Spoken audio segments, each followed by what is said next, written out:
What's up, my people? Today we are talking about how to stop manipulating people.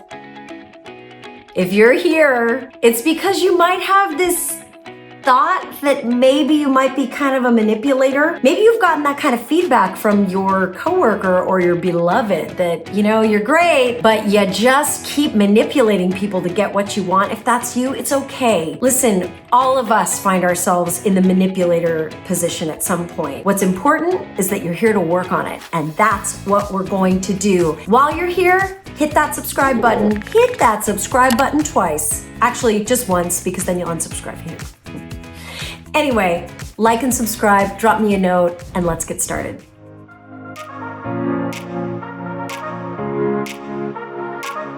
So here's the thing. What manipulation is a strategy for getting a yes to something you cannot get a no for, right? The people that have the tendency towards manipulating versus just asking for what they want is that people that manipulate feel that they cannot tolerate a no, and they can't trust themselves to make a request and then deal with the no. So what do instead? They pull threads, we tell stories, we shape the narrative, we create a bit of a vortex, some wizardry around getting people to do what we want them to do. So when we want to stop that behavior, because listen, you can get away with manipulating for a little bit, but eventually if the person is psychologically healthy, they're going to be like, T.O. I'm not trying to be manipulated anymore, and you need to stop or go find somebody else to manipulate. So at some point, we got to do this work if we rely on manipulation as a strategy for influencing people. It's very limited. It's finite what you can get out of it. So what's my advice going to be for this? Interestingly, the first thing I want you to do is an experiment. I want you to experiment. It's asking for what you need and then noticing what happens inside of yourself as you're asking and when they tell you yes or no. I want you to notice it. Now, what do I mean by that? Let's say, I'm just making this up. This is a random example, but let's say you and your coworkers are trying to figure out where to go get lunch. Let's pretend like this is in a parallel universe where we can get lunch with our coworkers, which hopefully by the time you're watching this, maybe that's just what people do and it's not icky COVID anymore. But let's pretend like you're trying to figure out where to go to lunch and you really want Mexican food. You've got an enchilada that is calling your name and you want Mexican food, but there's like 3 or 4 of you. So because you have a sort of, your instinct and impulse is to manipulate, you're like, well, you guys, the traffic right now on Main Street where that salad place is going to be terrible and the parking's going to be bad. I think we should go to Taco Extravaganza for lunch. Rather than just saying, you guys, I hate to do this, but I am dying for an enchilada. Can we please get Mexican? You're telling a story about traffic and parking and trying to be like, you don't want salads, you want an enchilada, right? So what I want you to experiment with is choose something that's kind of low stakes, that's not that big of a deal, where you can semi-comfortably observe yourself. So instead of telling a story about traffic, you're saying, you guys, I have a hankering for an enchilada. Would you be okay indulging me today? Notice what that feels like.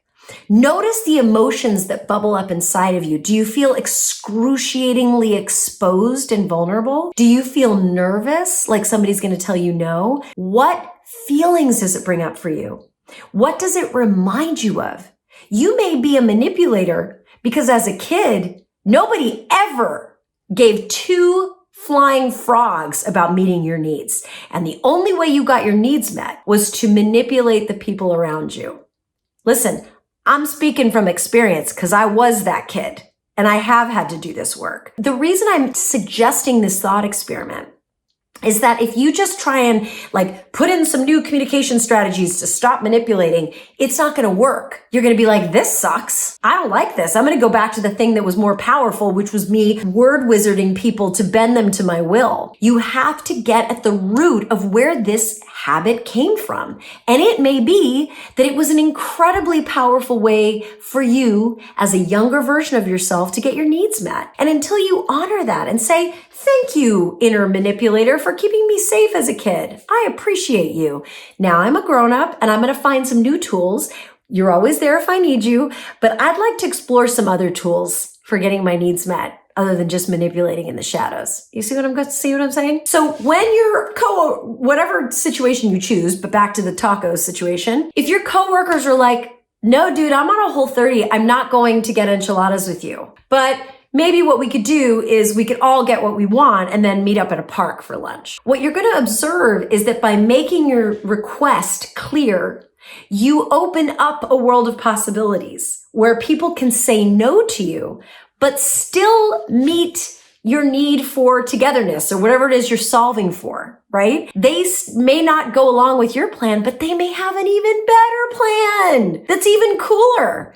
And that just reinforces that we live in a world where everyone can get their needs met and not at the expense of anyone else. And for some of us, that is a radical thought. We never knew that was true. We never knew that it was possible to look at things through a needs-based lens, as my therapist, Dr. Jeb, says, through a needs-based lens. We only believe that the world is like, I gotta get mine, you gotta get yours, and I'm gonna manipulate in the shadows to get mine. What if that's not how the world works? What if actually everyone can get their needs met? And all we have to do is negotiate how to make that happen by being open to the possibility that everybody can get their needs met. It may turn out that your need for an enchilada trumps your need to be together with everybody. And actually, at the end of the day, maybe you need a break and you need to be alone with your enchiladas so you can catch up on, I don't know, whatever show you're binging. And everybody wins. This is only possible when we are ready and willing to ask for what we need and want. If you're interested in more of this, I have a podcast episode called How to Ask for What You Want. And you can check it out, 20 Minutes with Bronwyn podcast on Apple, Spotify, Amazon, all the things. That one has very specific scripts and strategies for asking for what you want. So what you're going to find in this process is that you're going to be a little bit rusty on expressing your needs out in the open. You're going to feel goofy and silly about owning what you need. You're going to have an inner voice that's going to tell you, you're not allowed to say that. You're not allowed to need that. You're not allowed to make that request. And you'll be like, oh my God, I'm not allowed. And you're going to just practice being like, okay, fine.